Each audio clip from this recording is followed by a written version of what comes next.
I remember when almost all Democrats stood up for life and liberty and private property. I remember that. But those days are gone. What they are for now is they're against everything. They're against Donald Trump particularly. And so it's kind of interesting when we start talking and we look at what the president has done. Frankly, I don't care how it gets done. You know, I don't need a silver-tongued, slick devil up there saying what people want to hear and not doing a darn thing to help us be in a better position for our country. And we can't be shy about saying that to others. Tom Steyer, how many of you know that name? Tom Steyer, okay? And they said, he gave $400 to your opponent. I said, well, yeah, I'm a targeted race. And we talked about that. I said, frankly, I'm not concerned as much about the $400 that he gave to my opponent as the approximate $1 million that he will likely spend in the state of Colorado to defeat key conservative candidates in key races. But it's coming. Can't cry about it. Can't whine about it. You know, right behind Tom Steyer will be Michael Bloomberg and George Soros and everything else. They're all coming to Colorado. They're all coming to Colorado because they understand if they can turn Colorado blue, it may not come back because we'll have redistricting. And they have that plan. If you take a look at that website, coloradoresistance.org, if you look at that website, you'll see what their plan is. It's progressive socialism forever in Colorado. That's the battle we have. But we're not gonna slide away from it. It's the fight we have. So here's what we need. Of course, everybody's asking you to sign up. And I've sent out these little sign-up sheets. Just grab one, fill it out. You can leave with Hans up front. We need boots in the ground. We're not gonna shy away. I'm not gonna let up. And I've told family and everything else, talk to me after November, because everything is focused on what we need to do to save our state.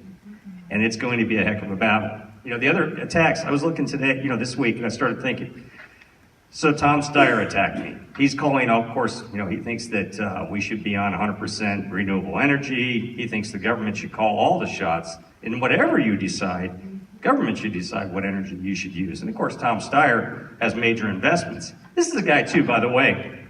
You know how he made his money? His first big money? He invested in, if you know what brown coal is, okay? Australian brown coal. High polluting, high sulfur brown coal that they sold to China by the bucket loads, by the ton. And then he invested in heavy tar sand oil in a pipeline coming out of Canada, Western Canada. Heavy pipeline, heavy oil. It's not good, solid, sweet crude oil. It's very high polluting. And then he made all his money, and then he got his religion. Because what was the next thing? Wow, we can build windmills and solar and everything else. And there's money to be made in that because we're going to go ahead and pass laws and tell you what you are going to do. So it's picking winners and losers, and I hate that. Two things I hate. I hate government that picks winners and losers, and I hate bullies.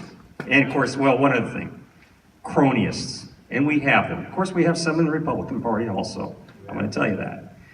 We have some people that'll cut a deal to make a dollar. And I get what people want to do to take care of their businesses and their families, but we can't allow that to interfere in government and take all of your lives and turn them upside down and leave less for you to make decisions at your kitchen table. That's the key. So I need your help.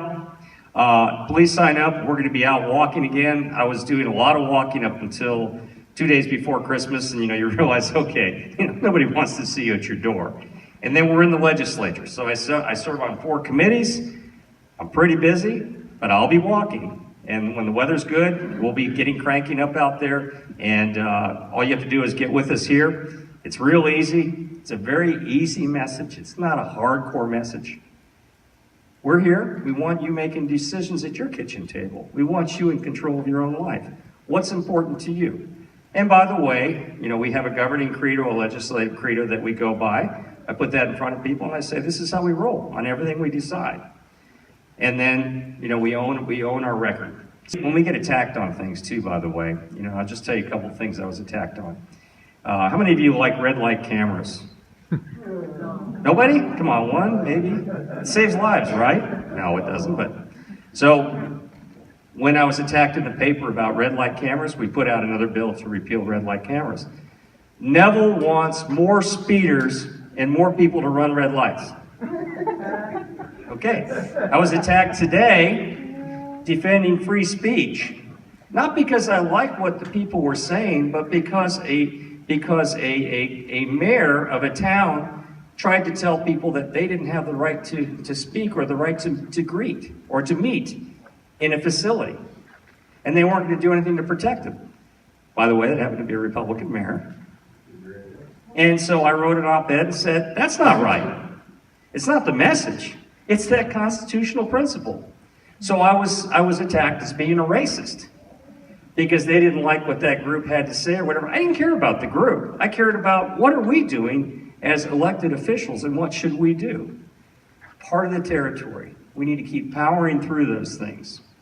If we do, and then if we get out and work our tails off, and of course we have envelopes back there also. And friends, I can tell you, we can do a lot of things for free. We work very inexpensively. We work our tails off. We find ways to do things less expensively than our opponents. But you know what? The post office won't deliver my mail for free. And it's about getting in the mail, and it's about making sure it's like a business plan. We have a plan going into election. How much money we're going to have? I need to have enough. It's like being in a gunfight. Does the other person have more guns? Does the other person have more bullets? I need to have enough guns and enough bullets, and then aim wisely, and we will. And I appreciate all of you being here. All of these candidates, we need to make a difference in Jefferson County. And I can tell you, we have more good, solid conservatives running out of Jefferson County than any other county in the state of Colorado. So it doesn't matter about Jefferson County being this purplish county. It doesn't matter. It matters that we elect people that lead, and then if you want to see Jefferson County change the state of Colorado, it starts here. Thank you all. Thank you for your support, and thank you for all you do and all you will be doing this year to help. Take care.